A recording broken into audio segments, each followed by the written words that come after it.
안녕하세요. 주단발 선생님입니다. 작년 겨울에 시작한 중국 고급 문법이 아직도 끝나지 않았어요. 하지만 저는 포기하지 않고 여러분에게 도움을 줄 수 있는 알차고 쉬운 문법으로 최선을 다할게요. 오늘은 제가 여기 화면에 있는 이 구조, 왜 굳이 이걸 썼는지 한번 정리하고 갈게요. 앞에서 배운 러 용법 영상을 보는 순서가 있거든요. 반드시 제일 먼저 어기조사 러 2 영상을 본 후에 동태조사 러 1, 1탄, 그리고 동태조사 러 1, 2탄 이렇게 순서대로 영상을 봐야 돼요. 동태조사 러 1탄에서 A 구조, A 다시 구조, 동태조사 러 1, 2탄에서 B 구조 이렇게 나왔어요. 그 다음부터 앞에서 배운 어기조사 러, 동태조사 러를 다른 문장에 적용시키는 영상이거든요. 그 첫 번째 영상이 C 구조, 연동문과 겸어문 강의예요. 그 다음 강의는 D 구조, 이중비너문과 문장 목적어 부분에 러 용법을 적용시키는 강의고요. 그 다음 강의가 바로 오늘 배우는 E 구조, 보어의 러 용법을 적용시키는 강의예요. 제가 언급했던 순서대로 영상을 보셔야지 러 용법을 잘 이해할 수 있다는 거 알려드립니다. 오늘은 러 용법을 모든 보어의 종류에 적용하는 것은 아니고요. 여기 결과보어, 가능보어, 상태보어, 정도보어 이 네 종류에 먼저 적용시킬 거예요. 친구들, 아직도 중국어 보어 종류가 몇 가지인지 모르나요? 중국어 보어 종류는 총 6가지가 있어요. 그 중에서 결과보어, 가능보어, 상태보어, 정도보어 이 네 종류를 오늘 강의에서 러 용법을 적용해서 만날 거예요. 자, 그럼 출발해 볼게요. 첫 번째 결과보어를 먼저 볼 거거든요. 결과보어란 예문을 보게 되면은 讲到10点 동사 바로 뒤에 쓰인 到 이 친구가 결과보어예요. 买到了 买이라는 동사 다음에 쓰인 到 이 친구가 결과보어고요. 做错了 做라는 동사 다음에 쓰인 错 이 친구가 결과보어라는 거예요. 여기 예문을 보게 되면은 모두 다 동사 다음에 결과보어가 쓰였어요. 결과보어는 동사, 동작이죠. 그 동작 바로 뒤에 쓰여서 동작의 결과를 설명하거나 동작 이후에 나타난 상태를 설명해주는 그 역할을 하고 있어요. 그리고 결과보어는 동작의 결과를 설명하다 보니 과거 문장에 많이 쓰이고요. 그래서 여기 있는 예문을 보게 되면은 讲到10点 이야기를 하는데 몇 시까지? 10시까지 买到了 사는 행동을 했는데 到 내 손 안에 들어왔어 做错了 做 무엇을 하다는 뜻이죠. 무엇을 했는데 错 틀렸어. 이렇듯 결과보어는 동사 바로 뒤에 쓰여서 동작의 결과를 설명하거나 동작 이후에 나타난 상태를 설명해주는 역할이에요. 결과보어의 구조를 보게 되면 긍정문일 때는 동사 다음에 결과보어 쓰고 과거를 나타내는 러 이 친구를 써주면 돼요. 그래서 看见了 내가 보는 행동을 하는데 见 그 대상까지 보았어. 부정문을 보게 되면은 매이라는 부정사를 써서 그 다음에 동사 결과보어 没看见 보는 행동을 했는데 그 대상을 만나지는 못했어. 이렇게 해석이 되죠. 친구들 没看见 다른 점 알고 있죠? 没看 하면은 아예 보는 행동을 안 했다는 거예요. 나 보지 않았었어. 이런 뜻이고 没看见 하게 되면은 看 보는 행동을 했는데 见 그 대상을 보지는 못했어. 이런 말이에요. 결과보어에 러 용법을 적용시킬 거예요. 그 전에 문장 속에 결과보어가 있고 없고 어떤 차이가 있는지 먼저 알아볼게요. 첫 번째는 동사 다음에 결과보어가 있는 문장과 없는 문장인데 결과보어가 있든 없든 차이가 그렇게 크지 않은 예문이에요. 我买了,我买到了 나는 샀어. 똑같은 뜻이에요. 그렇지만 여기에 결과보어 到 이 친구를 써서 내가 어떤 물건을 샀는데 그 물건이 내 손 안에 들어왔어. 내 것이 되었어. 이 부분을 강조한다는 거예요. 我终于买票了,我终于买到票了 둘 다 똑같이 나는 마침내 표를 샀어. 이런 뜻이에요. 여기도 마찬가지로 동사 다음에 到라는 결과보어를 쓰면서 내가 마침내 표를 샀는데 그 표가 내 손 안에 들어왔어. 이 부분을 강조한다는 거예요. 快到春节了,我已经买票了快到春节了,我已经买到票了 둘 다 똑같이 곧 설날이 되었어. 나 이미 표를 샀어. 여기 부분도 동사 다음에 따오를 쓰면서 곧 설날인데 내가 이미 표를 내 손 안에 넣었어. 이렇게 강조하는 느낌이에요. 기본적으로 의미하는 뜻은 다 똑같아요. 하지만 내가 산 물건이 내 손 안에 들어왔어. 결과보호 따오를 쓰면서 더 강조하고 있다는 거. 이 정도의 차이만 있어요. 여기까지 예문은 결과보호를 사용했을 때와 사용하지 않았을 때 기본적인 뜻은 똑같고 강조의 차이가 있다는 것을 봤어요. 다음 예문은 조금의 차이가 있는 것이 아니라 반드시 구분해서 사용해야 되는 예문을 볼게요. 我看了不过没看到 내가 보는 행동을 했어. 하지만 보는 행동을 했는데도 그 대상을 보지 못했어. 이런 뜻이에요. 맞는 표현이죠. 我看了不过没看 내가 보았는데 하지만 보지 않았어. 무슨 말이에요? 말이 안 되는 구조예요. 이 부분은 반드시 결과 보호를 써야 되는 그 경우를 알려드리는 거예요. 我看到了一本书 나는 책 한 권이 있는 것을 보았어. 그 존재의 유무를 두고 말하는 거예요. 我看了一本书 나는 책 한 권을 읽었어. 여기서는 읽었다는 뜻이에요. 둘 다 맞는 구조이지만 의미하는 뜻은 완전히 다른 거예요. 마지막 예문 我买了三本书我买到了三本书 앞에서 이런 구조는 거의 비슷하다고 하지 않았나요? 맞아요. 비슷한 구조인데 위징, 문맥상 어떤 내용이냐에 따라서 또 달라요. 예를 들어서 제가 인터넷에서 책을 샀어요. 근데 그 책이 아직 우리 집에 오지 않았어요. 그럴 때 내가 친구들에게 我在网上买了三本书 이렇게 쓸 수 있는 거예요. 아직 제 손에 들어오진 않았잖아요. 근데 제가 만약에 내 손 안에까지 들어왔다. 그러면은 我在网上买到了三本书 친구가 이 얘기를 들었을 때 그 세 권이 이미 집에 도착했구나 라고 알 수 있어요. 자, 여기까지 해서 결과보호의 간단한 특징을 알아봤거든요. 앞에서 배운 어기조살러, 동태조살러 용법을 이제는 적용시켜 볼게요. 첫 번째 구조는 동사 결과보호, 그리고 단순하게 명사 하나로만 온 구조예요. 예문을 볼게요. 我买到了书 나는 책을 내 손 안에 넣었습니다. 샀습니다. 이런 말이에요. 근데 실질적으로 이렇게 단독으로 쓰면 이 친구는 틀린 표현이에요. 이렇게 쓰지 않아요. 왜냐면은 이렇게 뒤에 뭔가 할 말이 남은 느낌이거든요. 나는 책을 사고요. 뭐뭐뭐 했어요. 이렇게 뒤에 뭔가가 와야지 맞는 모양이 되는 거예요. 我买到了书 이 구조는 지금처럼 我买到了书 다음에 어떤 내용이 더 들어와도 되고요. 두 번째는 어떤 원인이나 조건 하에 문맥상 다른 내용이 더해져서 이런 구조로 사용될 수가 있어요. 去过很多书店后我买到了书 많은 서점을 간 후에야 내가 책을 샀어. 동사의 결과를 강조하는 이 구조로 사용할 수 있어요. 我买到了书 단독으로 혼자 쓰면 틀리지만 뒷문장에 어떤 내용을 가져오거나 혹은 문맥상 앞 뒤에 어떤 내용을 더하면 이렇게 쓸 수 있다는 거예요. 그리고 여기에 위치한 러 너무 익숙하죠. 우리가 앞에서 다 배운 내용이에요. 어기조사 러이를 문장 맨 뒤에 써서 문장의 의미를 전달하고 두 개의 러가 들어갔네요. 동작의 완성을 강조하고 있고요. 여기에서 러 두 개가 이렇게 사용되면 어떻게 된다고 했죠? 회화에서나 장문에서 거의 쓰지 않아요. 이징이라는 부사를 넣어서 우리가 다르게 표현할 수 있다는 거 이미 배웠습니다. 예문 하나만 더 볼게요. 在朋友的帮助下我买到了书 친구의 도움 아래에서 내가 책을 샀어. 내 손 안에 넣었어. 똑같이 동사의 결과를 강조하는 구조예요. 혼자서 쓰면 쓸 수 없지만 앞에 혹은 뒤에 어떤 문장이 더해져서 장문에서 이렇게 쓸 수 있습니다. 여기도 똑같이 문장의 의미 전달 두 개의 러가 사용됐으니까 동작의 완성을 강조하고 있어요. 여기 두 번째 예문 볼게요.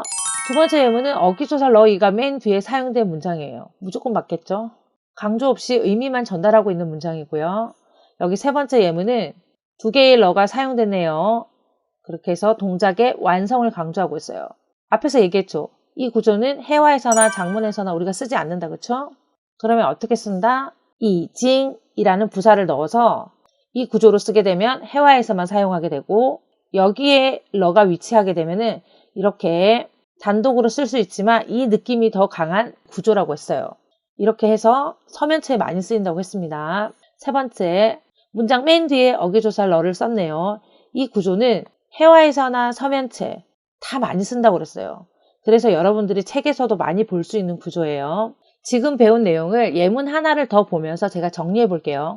동사 다음에 결과 보호가 왔는데 단순 명사로 된 목적어가 왔어요. 이럴 경우에는 이런 구조는 단독으로 쓰면 틀린다. 그러면 어떻게 써야 되냐? 他做错了动作 이렇게 쓰고 난 다음에 뒤에 뭔가 할 말이 남은 느낌이기 때문에 내용을 더 붙여서 쓰면 맞는 표현이 된다. 그쵸? 두 번째는 今天上台表演时他做错了动作. 오늘 무대에서 연기했을 때 그는 동작이 틀렸었어. 他做错了动作. 이렇게 혼자 쓴 게 아니라 문맥상 다른 내용과 함께 사용했기 때문에 他做错了动作 이 표현을 쓸 수 있다는 거예요. 그리고 기본적으로 他做错动作了 어기조사 러이를 맨 끝에 쓰게 되면은 보호에 있어서 다 맞는 문장이에요. 의미 전달만 한다. 그쵸? 그리고 여기에는 동태조살러, 어기조살러 두 개 다 들어갔네요. 어떤 의미죠? 동작의 완성을 강조하고 있어요. 이미 이렇게 했다는 거예요. 이 구조는 회화에서나 장문에서 우리가 쓰지 않는다고 했어요. 그러면 실질적으로 어떻게 쓴다? 네, 앞에서 설명했죠. 바로 이런 구조로 쓰인다고 했습니다. 이 부분은 우리가 앞에서 많이 다뤘던 부분이에요. 그래서 그냥 넘어갈게요. 우리 모두 이 정도의 중국어 실력은 되잖아요. 그쵸? 이제는 두 번째, 동사 다음에 결과 보호가 왔는데 셀 수 있는 수량이 온 목적어를 볼게요. 여기 있는 이 내용들은 지금까지 주단발의 쉬운 중국어를 꾸준히 봐왔던 친구들은 다 알 거예요. 제가 설명할 필요도 없어요. 동사 다음에 결과 보호, 셀 수 있는 수량을 가진 목적어가 왔어요. 이 동태조사 러1, 러가 여기에 위치하게 되면 동사의 결과를 강조, 맨 뒤에 있으면 문장의 의미 전달, 동태조살러, 어기조살러 두 개가 함께 사용됐으면 동작의 완성을 강조. 회화에서나 장문에서 쓸 수 없다고 그랬어요. 그럼 어떻게 쓴다? 아래에 있는 이 내용으로 쓰면 돼요. 이미 다 배운 내용이에요. 세 번째 구조 볼게요. 세 번째 구조는 동사 다음에 결과 보호 오고 난 다음에 很多 많음을 나타내는 단어가 들어간 목적어예요. 我买到了很多书 나는 많은 책을 샀습니다. 이렇게 단독으로 쓸 수 있어요. 하지만 이 친구는 이 느낌이 더 강해요. 我买到了很多书 점점점점. 내가 많은 책을 샀는데 그 많은 책이 어떤 종류인지 모르잖아요. 그래서 뒤에 뭔가 더 말을 하려고 하는 느낌이 있다는 거예요. 我买到很多书了. 이 친구는 문장의 의미 전달. 我买到了很多书了. 동태조사 러1, 어기조사 러2 함께 쓰였으니까 동작의 완성을 강조. 회화에서나 장문에서 많이 쓰지 않고 이 내용을 회화나 장문에서 쓰려고 하면은 여기 이 구조로 쓰면 됩니다. 네 번째 구조 볼게요. 동사 다음에 결과 보호 어떤 목적어를 가지고 왔냐면은 바이샤우더를 사용한 한정어 목적어예요. 예문 볼게요. 我买到了3本感兴趣的书. 너가 여기에 위치했네요. 똑같이 동작의 결과를 강조하고 있습니다. 我买到3本感兴趣的书了. 맨 뒤에 어기조사 러이를 썼네요. 똑같이 문장의 의미를 전달하고 있고요. 我买到了3本感兴趣的书了. 동태조사 러, 어기조사 러 함께 쓰였으니까 동작의 완성을 강조하고 있고 회화에서나 장문에서 쓰지 않는다고 했습니다. 그러면 실질적으로 어떻게 쓰나요? 이 구조로 사용합니다. 앞에서 러 용법을 배워왔던 친구들은 알 거예요. 러의 위치가 똑같은 패턴으로 움직이고 있어요. 그래서 더 이상 제가 설명할 게 없어요. 이렇듯 이런 패턴들이 쉽게 익숙해지면은 나중에 장문할 때 술술술 써지는 거예요. 여기까지 해서 결과 보호의 긍정문에 러 용법이 어떻게 쓰이는지 봤어요. 이제부터는 결과 보호의 부정문에서 러 용법이 어떻게 사용되는지 볼게요.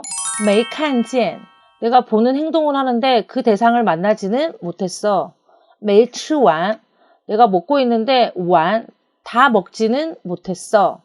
没听清楚 내가 듣고 있는데 완전히 이해하지는 못했어. 이런 뜻이라는 거예요. 빨간 줄이 너무 많아요. 깨끗이 하고 다시 설명할게요. 기본적으로 결과 보호 부정문에서는 문장 맨 뒤에 어기조사 러를 쓰지 않아요. 하지만 결과 보호 부정문에서 没什么什么了 이렇게 사용될 때는 이전 상황과 지금 상황에서 변화가 있을 때 쓸 수 있어요. 여러분 기억나나요?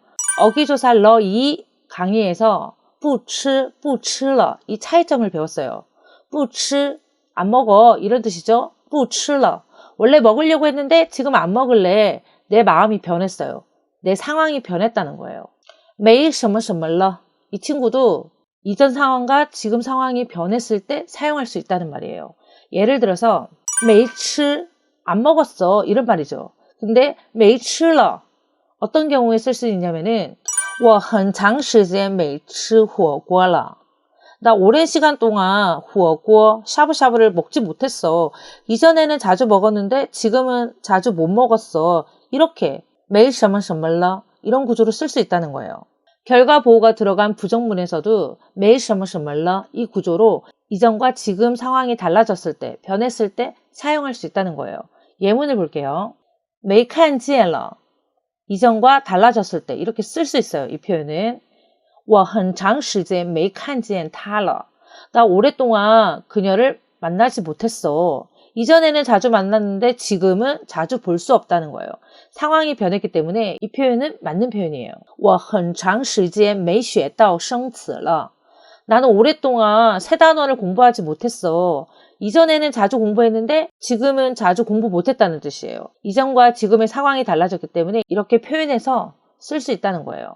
没吃完了. 이 표현은 변화의 의미가 없어요. 앞에서는 没吃了 쓸 수 있었잖아요. 맞아요. 근데 이 친구는 완이라는 이 결과 보호가 들어감으로써 이전과 지금의 상황이 달라질 만큼 그만큼의 시간이 없는 거예요. 没听清楚了. 이 표현도 마찬가지로 이렇게 쓸 수가 없어요. 왜냐하면 앞의 내용과 똑같아요. 시간이 이전과 지금 달라질 만큼 그렇게 길지가 않다는 거예요. 이전에 어떠했는데 지금은 어떻게 변했어. 이렇게 쓸 만큼의 시간적인 여유가 없다는 뜻이에요. 그래서 이 표현들을 쓸 수가 없어요. 결과 보호가 들어간 부정문을 제가 정리를 하게 되면은 매일 셔머셔멀러 해서 이전 상황과 지금 상황이 변화가 있을 때 사용할 수는 있대. 모든 동사에 사용할 수 있는 것이 아니라 그 동사가 시간적으로 이전에 무엇을 했는데 지금은 이렇게 할 수 있어. 이렇게 시간의 변화를 감당할 수 있는 동사만 매일 셔머셔멀러 이 구조를 쓸 수 있다는 거예요. 여기까지 해서 결과 보호가 들어간 문장에 러 용법을 적용한 내용입니다. 이제는 가능 보호를 볼게요. 가능 보호는 동사를 하는데 가능하다, 가능하지 않다 이렇게 나타내는 거예요. 동사 다음에 쌍ren더를 써서 가능 보호가 오는 거죠. 동사 하는데 가능 보호를 할 수 있어. 현재 미래를 나타내고 있어요. 부정문은 동사 다음에 부 가능 보호를 씁니다. 동사 하는데 가능 보호를 할 수 없어. 이런 식으로 온다는 거예요. 예문 볼게요. 看得见 내가 보는 행동을 하는데 그 대상을 볼 수 있습니다. 내가 보는 행동을 하는데 그 대상을 볼 수 없어요. 볼 수 없을 것 같아요. 현재 미래 다 표현한다는 거예요. 听得懂 내가 듣고 있는데 이해할 수 있습니다. 이해할 수 있을 것 같아요. 현재 미래 다 포함하죠. 听不懂 듣고 있는데 못 알아듣겠어요. 못 알아들을 것 같아요. 현재 미래에 다 쓸 수 있는 거예요. 가능 보호는 일반적으로 현재와 미래를 나타내다 보니까 러 용법이 필요 없지 않나요? 이렇게 생각할 수 있어요. 가능 보호도 이전과 지금의 상황이 달라졌을 때는 사용할 수 있어요. 어렵지 않아요. 看得见, 看不见 원래 가능 보호의 구조예요. 근데 여기에다가 제가 러를 썼습니다. 이 러의 의미는 다 이전과 지금의 상황이 달라졌을 때 쓸 수 있다는 거예요. 틀린 표현이 아니라 맞는 표현이에요. 我看得见了 좀 전에 보이지 않았는데 나 지금 보여. 지금 볼 수 있어. 이런 내용이에요. 我看不见了 조금 전에는 볼 수 있었는데 지금은 보이지 않아. 이전과 지금의 상황이 변했을 때 다 사용할 수 있어요. 친구들 我看得见了我看不见了 이렇게 단독으로 쓰면은 어색한 표현이겠죠. 여러분도 이렇게 뜬구름 없이 갑자기 이렇게 표현하진 않을 거예요. 제가 여기서 하고 싶은 말이 뭐냐. 어떤 친구가 얘기하고 또 다른 친구가 얘기해서 우리가我看不见了 이런 식으로 쓸 수 있다는 거예요. 장문에서도 마찬가지로 이렇게 사용한다는 거예요. 这个房间太暗了他开灯后我看得见了 이 방은 너무 어두웠어. 그가 불을 켠 다음에 내가 볼 수 있게 됐어. 이전에는 볼 수 없었는데 불을 켠 다음에는 내가 볼 수 있게 됐어. 이런 내용이라는 거예요. 맞는 표현이죠. 突然把灯关掉了我看不见了 갑자기 불을 꺼버리니까 내가 볼 수 없게 됐어. 조금 전만 해도 볼 수 있게 됐는데 친구가 불을 끄고 나니까 내가 볼 수 없게 됐어. 상황이 변했어. 맞는 표현이에요. 이렇게 쓸 수 있다는 거예요. 가능 보호는 문장 맨 뒤에 러를 써서 이전과 지금의 상황이 변했을 때, 달라졌을 때 쓸 수 있다는 거 꼭 기억하세요. 예문 하나만 더 보고 갈게요. 我听得懂了我听不懂了 문장 맨 뒤에 러를 썼네요. 이전과 지금의 상황이 변했다는 거예요. 다 쓸 수 있어요. 제가 앞에서도 얘기했듯이 혼자 이렇게 단독으로 쓰지 않을 거예요. 반드시 앞뒤 문맥상 그리고 회화에서도 친구들과 대화 속에 내가 대답을 했을 때 我听得懂了 이렇게 쓴다는 거예요. 장문에 사용될 때 어떻게 쓰는지 볼게요. 学了很长时间中文之后我听得懂了. 오랜 시간 동안 중국어를 배우고 난 다음에 내가 드디어 알아들을 수 있게 됐어. 중국어를 배우기 전에는 내가 알아듣지 못했다는 거예요. 근데 지금의 상황은 공부를 했기 때문에 알아들을 수 있는 상황이 됐어. 상황이 변했어. 이런 내용이에요. 很长时间没学中文有些话我听不懂了. 아주 오랜 시간 동안 중국어를 배우지 않았어. 어떤 말들은 내가 못 알아들어. 이전에는 내가 잘 알아들었지만 너무 오랫동안 중국어를 공부 안 하다 보니까 어떤 말들은 내가 못 알아듣는다는 거예요. 상황이 변했다는 거예요. 이어서 상태 보호를 볼게요. 상태 보호는 동사나 형용사 다음에 双人더를 써서 뒤에 하고 싶은 말을 합니다. 이 하고 싶은 말이 상태 보호라는 거죠. 여기에 동사, 형용사가 있지만 대다수 동사를 씁니다. 참고하세요. 他汉语说得很好. 그가 중국어를 말하는데 너무 잘해. 他说汉语说得很好. 이렇게도 쓸 수 있다. 그쵸? 밑에 예문은 여러분이 참고하시고요. 부정문 볼게요. 他汉语说得不好. 그가 중국어를 말하는데 잘 못해. 不好. 이렇게 쓴다는 거예요. 상태 보호에서는 러가 어떻게 적용되는지 볼게요. 첫 번째 예문. 他汉语说得很好. 맞는 표현이죠. 他汉语说得很好了. 문장 맨 뒤에 러가 붙었어요. 이 표현은 문법적으로 어색한 표현이에요. 그래서 장문에서는 절대 쓰지 않아요. 하지만 회화에서는 쓸 수 있어요. 어떤 느낌이냐면은 A라는 친구가 他汉语说得怎么样? 그 친구 중국어 실력이 어때? 他汉语说得很好了. 그가 중국어를 말하는데 很好了. 정말 잘해. 강조하는 느낌이에요. 이렇게 쓸 수 있어요. 회화에서는 이렇게 쓰지만 장문에서는 쓰지 않는다는 거 기억하세요. 他汉语说得太好了. 그가 중국어를 말하는데 너무 잘해. 太什么什么了. 너무 뭐뭐해요. 라는 수거예요. 그렇기 때문에 이때 러는 말 그대로 쓸 수 있는 거예요. 他饺子包得很多. 맞는 표현이죠. 그녀가 만두를 빚었는데 很多, 아주 많아. 이런 뜻이에요. 맞는 표현이죠. 他饺子包得很多了. 그녀가 만두를 빚었는데 정말 많아. 강조하는 느낌이에요. 문법적으로 볼 때 어색한 표현이기 때문에 장문에서 절대 쓰지 않습니다. 회화에서만 이렇게 씁니다. 很多了,很好了. 이 표현을 회화에서 많이 써요. 他饺子包得太多了,太什么什么了. 수거니까 가능하다고 했습니다. 다음 예문 볼게요. 他吃的跟猪一样. 그가 먹는 것이 돼지와 똑같아. 그렇게 많이 먹는다는 거예요. 他吃的跟猪一样了. 문장 맨 뒤에 러가 쓰였네요. 이때 러는 이전과 지금의 상황이 변했다는 거예요. 他吃了很多饭变得像猪一样胖的样子. 그가 밥을 많이 먹었기 때문에 변했다는 거예요. 어떻게? 돼지처럼 똑같이 뚱뚱해졌다는 말이에요. 여기서는 문장 맨 뒤에 어기조사 러가 쓰여서 이전과 지금의 상황이 달라졌다는 것을 나타내고 있어요. 그럼 이 표현은 장문에 쓸 수 있나요? 맞아요. 장문에 쓸 수 있어요. 주단발 선생님, 앞에서 他汉语说得很好了. 他饺子包得很多了. 둘 다 상태 보호에서 문장 맨 뒤에 어기조사 러가 쓰였을 때 회화에서는 쓸 수 있지만 장문에서는 쓸 수 없다고 했잖아요. 왜 지금은 쓸 수 있는 거죠? 맞아요. 똑같은 상태 보호이지만 앞의 내용은 변화가 일어난 것이 아니라 뭐다? 정말 뭐뭐합니다 라는 강조의 표현이에요. 이런 표현들은 일반적으로 회화에서 러를 더해서 좀 더 강조하는 이런 표현일 뿐이에요. 하지만 여기에서 他吃的跟猪一样了. 여기에서 러는 이전과 지금의 상황이 다르다는 거죠. 이 의미로 쓰였기 때문에 이 상태로 장문이나 회화에서나 다 쓸 수 있다는 거예요.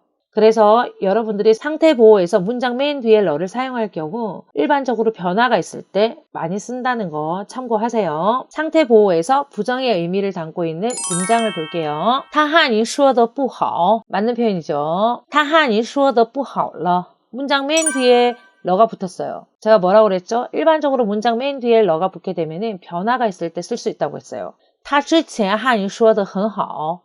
그가 이전에는 중국어 말하는 게 너무 좋았어. 不过现在他汉语说得不好了. 하지만 지금은 그의 중국어 실력이 좋지 않아. 이전과 달라. 변했어. 이런 뜻이라는 거예요. 그래서 여기 문장에서 不好了 이전과 지금의 상황이 다르기 때문에 쓸 수 있는 맞는 표현입니다. 당연히 장문에서도 쓸 수 있죠. 예문 하나 더 볼게요. 他的工资剩得不多. 그녀의 월급이 남아있는 게 많지 않아. 他的工资剩得不多了. 不什么什么了. 이전과 지금의 상황이 달라졌다는 거예요. 他的工资之前很多但是现在剩得不多了. 그녀의 월급이 그전에는 많았어. 하지만 지금은 남은 게 많지가 않아. 변했어. 이런 뜻이라는 거예요.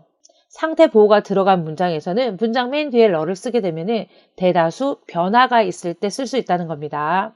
마지막으로 정도 보호 볼게요. 정도 보호란 동사나 형용사 다음에 이런 친구들을 써서 동사, 형용사의 정도가 심하다는 것을 표현하는 거예요. 고정적으로 쓰는 수거와 같은 문장이죠. 여기에 있는 러를 우리가 신경 쓸 필요는 없어요. 하지만 여기 세 번째 문장, 세 번째 구조, 동사, 형용사 다음에 双人더를 쓰고 不得了, 정도가 심하다. 문장 맨 뒤에 어기조사 러를 쓸 수가 있어요. 여기 예문으로 볼게요. 高兴得不得了. 기쁜 것이 정도가 심하다는 거예요. 너무 많이 기뻐 이런 뜻이에요. 예문을 보게 되면은 他今天得了第一名高兴得不得了了. 어기조사 러라는 거예요. 그가 오늘 1등을 했어. 그래서 엄청 기뻐했었어. 이런 말이에요. 他丢了手机难过得不得了了. 그가 휴대폰을 잃어버렸거든. 难过, 괴롭다. 너무 괴로워했었어. 과거 표현을 하고 있다는 거예요. 정도 보호는 이게 다예요. 고정적으로 되어 있는 수거이기 때문에 러를 우리가 손댈 필요는 없지만 세 번째, 맨 마지막 이 구조 자체에 어기조사 러를 써서 과거 표현을 할 수 있다는 거, 그것만 기억하면 됩니다. 자, 여기까지 해서 오늘 결과보호, 가능보호, 상태보호, 정도보호, 동태조살러, 어기조살러가 어떻게 적용되는지 알아봤어요. 결과보호는 과거의 의미를 나타내다 보니까 동태조살러, 어기조살러랑 관계가 있었어요. 하지만 가능보호나 상태보호나 정도보호는 러 용법이 많이 쓰이지는 않았어요. 제가 러 용법을 설명하면서 자주 했던 얘기예요. 제가 지금까지 강의했던 러 용법들은 가장 큰 틀에서 기본적으로 적용되는 러 용법을 우리 친구들에게 소개하고 있어요. 제가 설명하는 러 용법만 기억하고 작문을 시작해도 러 용법에 있어서는 술술 될 거예요. 막힘이 없을 거예요. 여러분들과 함께 작문을 하는 그 날을 기대하고 있습니다. 주단발의 쉬운 중국어, 중국 고급 러 용법 강의는 앞에서도 언급했듯이 제가 알려준 순서대로 차례대로 강의를 보면서 러 용법 공부를 해야 합니다. 오늘도 어려운 내용 강의였지만 끝까지 함께한 친구들 응원합니다. 안녕, 再见. 영상이 도움이 되셨